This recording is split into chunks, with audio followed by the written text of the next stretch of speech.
Hi, I'm Gil Dockersgood, Hi, I'm Nelda Schulte, and we are Calgary Dwelling Consultants with Maxwell South Southstar Realty, There we are. and we find quality tenants for residential property owners. And today we're going to talk about what to do if your residential property happens to be a condo. And this actually is something that was brought up by one of our readers, Sheila Meager, who, I remembered her name, who pointed out that we should make sure our tenants sign the condo bylaws, which is a very good idea. Mm-hmm. So we thought we'd cover that and a few other things that are involved in condo renting. So what are we doing first? Well, how about before we even start renting a condo, what we have to do? Okay, let's do it. Okay, and the first thing we have to do is notify in writing the condo board to tell them that you will be renting your unit and what the rent is going to be. And that's very important, and you'll find out why that's important later on.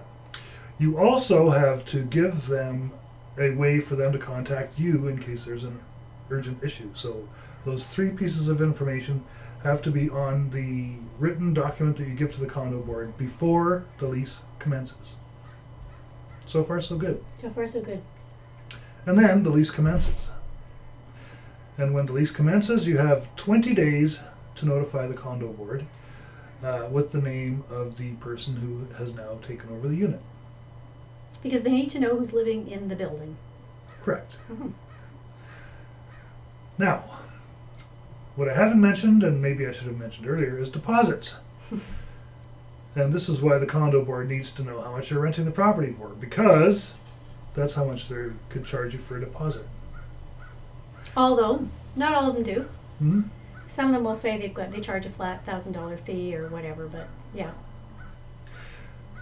Regardless, you're going to have to pay that deposit. And we have had a couple of our clients who have said, okay, well, we'll just get our tenants to pay that.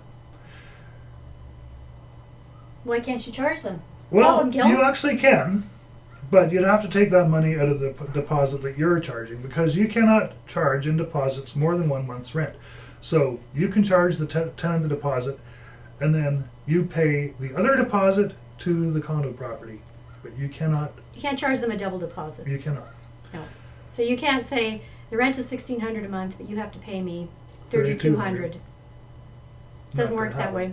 It's against the law. And so, as a condo owner, you have to be prepared to drop that $1,600 yourself to the condo board. It's usually a big shocker for most condo owners because they think they're going to exit, they're going to find a renter, the renter's going to cover all the costs, and they're kind of stunned that all of a sudden they've got to shell out, a couple $1,000.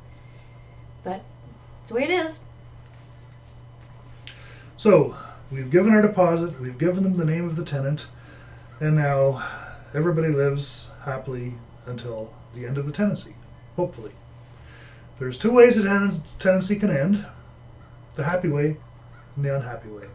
We're going to start with the happy way because that's the way we want it to end. Well, prepare to smile. That's some good smiling. In the event that the tenant leaves and everybody's happy, you have 20 days to notify the condo corporation that the tenant that the property is no longer rented. Now, from then the condo board, from the time they have the written notification that the tenancy has ended, the condo board has 20 days to return your deposit. So, we want to think about this for a minute. It's our obligation to get that money to the tenant in 10 days.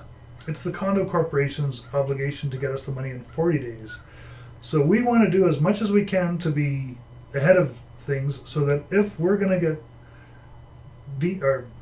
dinged for the deposit, we can ding the tenant back. So if after 10 days, and you've given the tenant the money, and then the condo board comes back to you in 20 days and says, oh, you ain't getting any because the tenant did this, you're screwed. I don't get where the 40 days comes in. 20 days after the tenancy ends, okay, and another 20 days after that. Oh, okay, I get it. Okay. Yeah. Okay, this is sort of, it kind of contradicts the RTA then. Absolutely. And in the case of RTA versus the Condo Tenant Act, the Condo Tenant Act, Wins. or the Condo Corporation Act. Yeah. So yeah, this is one very important piece. Is if you know that the tenant has done damage, or if you can find out from the condo corporation if there has been damage done, To the common areas. Yeah, So Yeah. that's outside of the condo. So you can charge them for damage if there's any damage to the condo area itself. But then the condo corporation can say, you know, the games room that we have didn't have that big hole in the wall from the pool cue before these guys came in. well, they'd have to have evidence. Yeah, they'd have to have evidence. Person had done Yeah. it. Which brings us to our next conversation, which we probably should have done earlier, but bylaws. Condos have bylaws. Now, according to the Condo Act, and I've got a copy of it here somewhere, the Condo Act says we should make sure that the tenant is aware of the rules of the condo. And that's some good, exciting reading right there. It is. Usually when we hand over condo bylaws to tenants, their eyes kind of glaze over. They're like, oh, if I ever can't sleep some night, I'll pull this one out. The comment from Sheila was make sure that I believe that they sign the bylaws as part of the lease process, which is actually really It's a good great advice. idea, yeah. Other documents say modify your lease to include the condo bylaws. Ensure that the condo bylaws are an addendum to your lease at the very least, and signed and acknowledged within the lease, so that the tenant can never say, I'm not supposed to have 30 cats? I had no idea. Oh, and most condos actually have their own pet lease. The last couple condos that I've rented had their own pet lease. So we have a pet lease that, you know, was pretty inclusive. And then the condo said, oh no, we've got our own, and this is what they must sign, and we need a copy of that. So that's another thing you can check with condos. Some have a pet lease, some don't. You need to know the condo bylaws. You need to be able to explain the condo bylaws. I mean, there's all sorts of stuff. There's how many nights visitor parking can you have in a month? All sorts of stuff like that. Yeah, how many pets you can have per unit, what the pet size is, what the breeds can be, Yep. whether you can have, okay, this is a good one actually. We had someone who wanted to rent a condo that we had, and she said she had one bird. It was a parakeet or something. And I contacted the condo association, and they said, no, that's considered an exotic Actually, it was animal. a parrot. Yeah, parrot? Yeah. Yeah, they said they wouldn't accept it because it was an exotic animal, and the condo didn't accept exotic animals. So, yeah, you couldn't, if you let that tenant in and they had this exotic animal, they'd have to leave. So it's not good on you, not good on them. No. So those are things you need to check. Yep. So if the other way to leave a lease is the unhappy way, let's see your frowny face. Oh. Yeah, thank Frowny face. you. Because the tenant either has broken the bylaws or has been causing damage to the common property. Those are the two things. In which case, the condo board can actually take their own steps to demand that the property be that the lease be terminated and the tenant leave.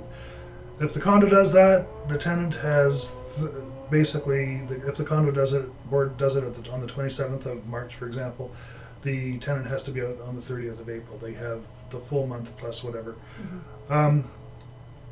Unless, I mean, there's an appeals process, which I won't go into because that's really not going to involve us too much, or they're threatening damage or threatening harm or doing real damage, in which case they can be given a 24-hour vacate notice.